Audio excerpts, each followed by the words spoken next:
are Thorn Petal Stick. We will be performing a fully improvised Shakespeare show, the likes of which has never seen and will never be seen again. From you, we will need a suggestion of a show title that sounds like a Shakespeare show but isn't exactly an existing Shakespeare show. So please. The Wandering Fawn. I heard The Wandering Fawn. Thorn and Petal Stick presents The Wandering Fawn.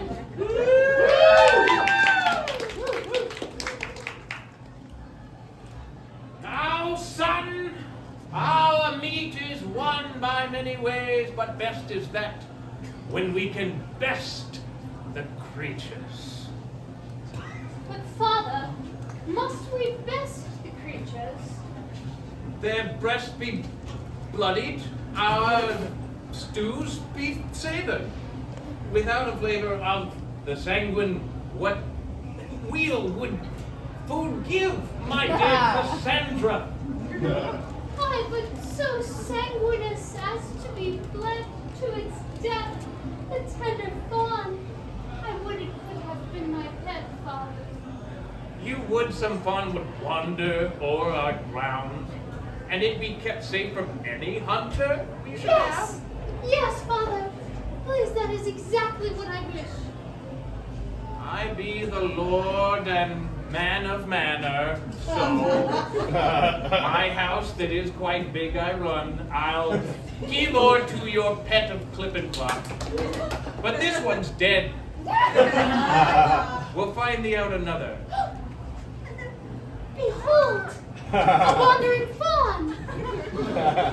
All its doe eyes are so gentle and frightened. O sprite of Diana, smile on us today. We will not pierce thy fur with darts. We've seed to feed thee, for you warm our hearts. What name will have this creature, my Cassandra? Pandora, father. Pandora. A dearer name was man chose.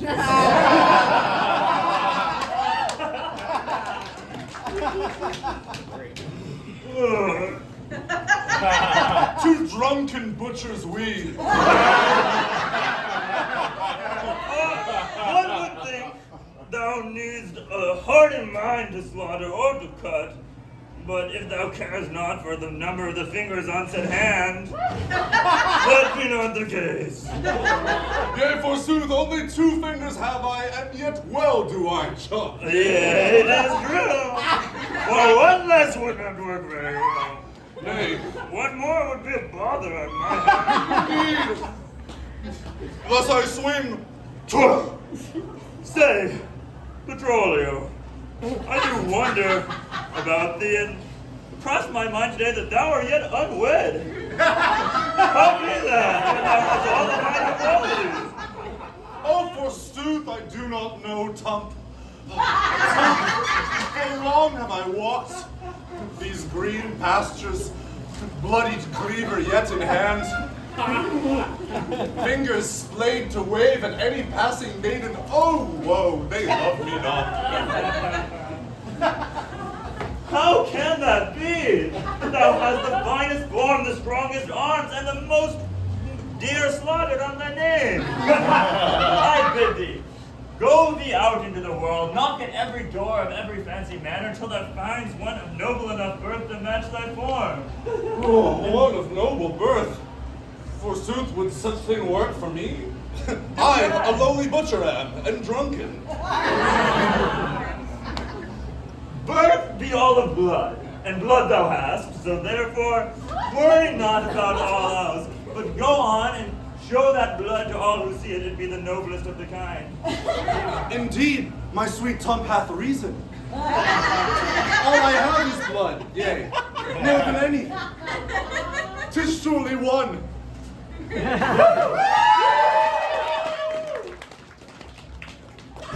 Oh, Pandora, thou art such a gentle, beautiful creature. My first companion, for my father hath kept me here alone. He says I may only marry a man of blood, and I hear none of blood.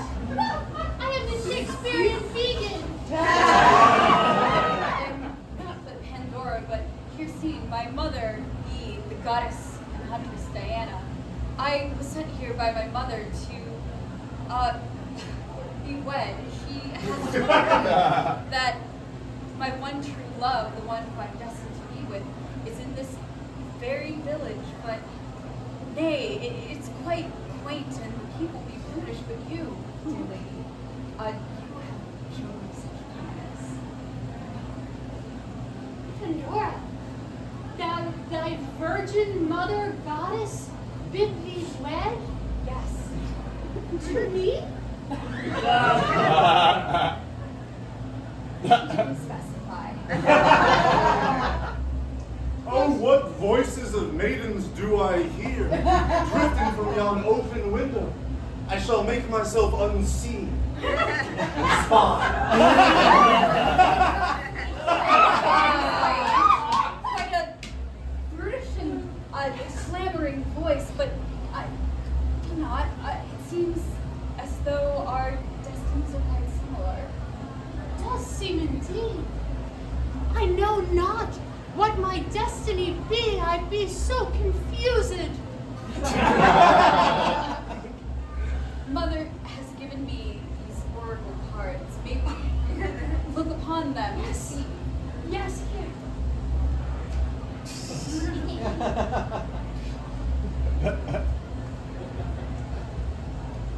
The hunter and the lovers and death. Cassandra! Your dinner's getting cold! Pardon, I transform. I've gathered all the vegetables required to feed thee for a week if thou shouldst show. Father, I come. And leave thy pet behind, that radish mongrel thing. But Father, you promised to protect my pet from any who shall wander. I hunger when I look upon her. Oh, let's get some vegetables. Quick, swift, yay. Oh, fair maiden, yon doth speak of vegetables. Perhaps no hope there is for I. But sweet of voice was she, and of marriage she did speak. I must to Tump, he will know better. Anon, I go out into the village, for I do not feel quite safe here in this manner with these busher and carnivorous folk.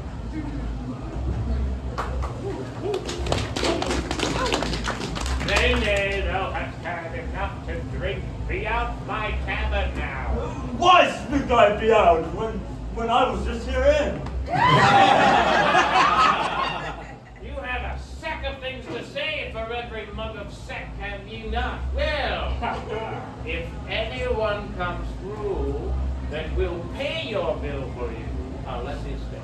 Thou shalt eat thy words, for my dear friend did just off to wed some princess or maiden or baroness, I know not which, but soon thou shalt be kissing my toes and shining my feet. Oh, you'll be noble yet. Oh, noble top. Just you wait, I'll be here any... Oh, What ho, good sir, say, do tell, what be this establishment? 'Tis a tavern, a house of public use. how public use. Eat and drink, where there shall be fine merriment and perhaps potential suitors? Say, thou dost read through. 1 second, sir. I need entrance to this tavern. Might thou pretend to be the maiden who did wed my dear friend?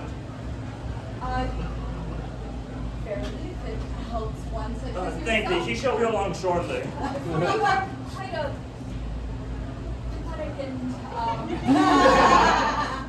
lurching fool. You are in need of great help with medical attention. No. You come along. Good sir. Will this be thy payment? Hast thou the gold? Gold I do not have. However, I do possess this ruby. I have seen a carbuncle of such size. She lies with such form. Will this be even stop, good sir? All the rest of me lying. Thank you. You may drink. My friend be along at any moment, I hope. No, not. Oh! Petrolio, here be the princess to which thou art wed. Oh, but we are wed? Why, Tum, 'tis best news thou hast solved it indeed. Oh, beautiful dame. I, Petrolio, shall make thee my wife. You are already too drunk. Oh, This last just give forth a ruby, did she not? I wish Diana, my mother, was quite clear as to how exactly I would find a suitor for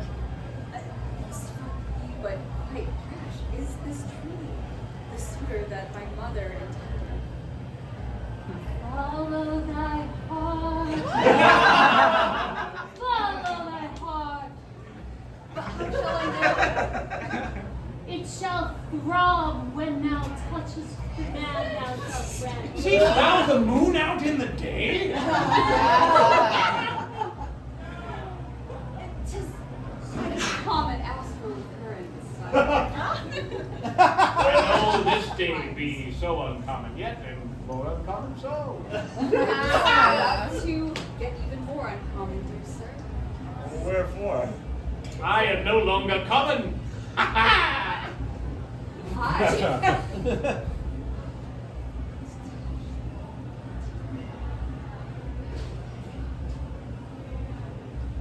no! No, forsooth, she chooses Tom. Oh, just when were we, and already thou caress my brother. Oh, my butcher in arms. Oh, Tom. Good sir, Oh, but thou touches me as well. my mother had spake advice that to follow my heart, and whoever I touch, if my heart doth throb, then they be the one. And verily, good sir, 'tis you. Oh, forsooth, for when I do touch thee, I do throb as well. And need not my mother to tell me that. Oh, well, indeed. Forward you are. Not so forward as drunk, prithee. Much more composed than am I in my sober self, yea. But we must to the chapel, no? Make haste, we shall. Nay, be torqued upon the land of that dear rich couple, with the daughter. Husband Bob! Yes, father. Your dear is nowhere to be found. Where wanders your fawn? I know not, but may I confide something very unusual in thee, father? You had killed the fawn and eaten it. Against your better wishes, thy hunger took thy liver and spleen. Nay, father, I shall not eat of animal flesh. And yet, my fawn transformed into human form and said her mother was the goddess Diana Pox of the upon hunt. Pardon, a pox upon the goddess Diana? She's pockmarked, is she not? No, she'd be a fair virgin of the hunt, and when men insult her, she turns them into deer and has the hunters chase and slay them, father. Prithee not pox.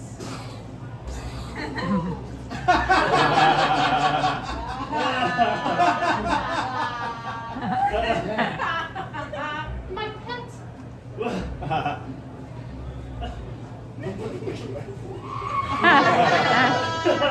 I shall not let any hunter harm thee, and I shall feed.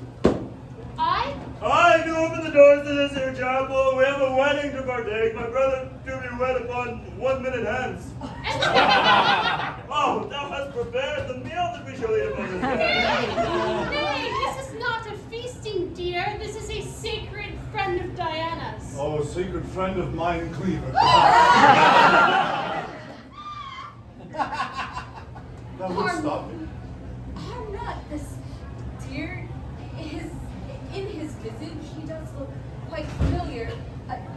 Fair lady, do tell, what? This dear be my very father, transformed by thy mother for saying she had pox. He is Quite a a foolish slight man. indeed. He meant it not, and yet I must protect him with my life. As thou have cared for me deeply, I invoke the powers of my mother Diana to reverse this curse upon your dear father. Rise, good sir. Oh, do be modest, sir. Chapel upon which people do be wed. Sir, what say you? For you forsake my good mother Diana, pox upon her, you doth say? My wife that's late was one who loved a tree, and did guard much with manures. Such have I dishonored her by taking curse to hooves. Good sir, if thou doth not further curse Diana, I bid you a fair hunt for the rest of your lives. I'll never eat a meat again. Father! I was meat once. Anon might thou conduct the ceremony then? Aye, these two wish to be wed, father. I'll get my stone. Dear Vittorio, but What is thy name? Kirstine, Here seen. art thou of good disposition to be married and such? If any here object to marry a butcher and the daughter of Diana herself, please speak now. I feel as though quite ready for bed, as it were. You are able to give consent? Why is it that their mistress? He wonders why.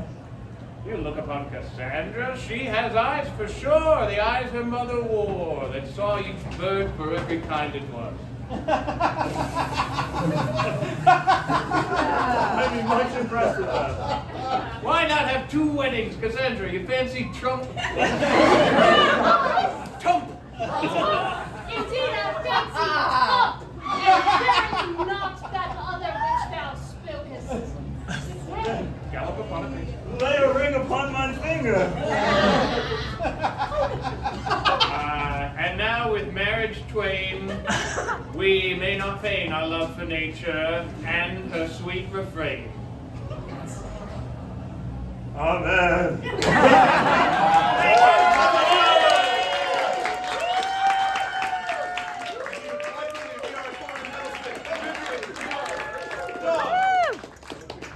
Oh, my name? Yeah. Alana. How? Amy! Robert. Yeah.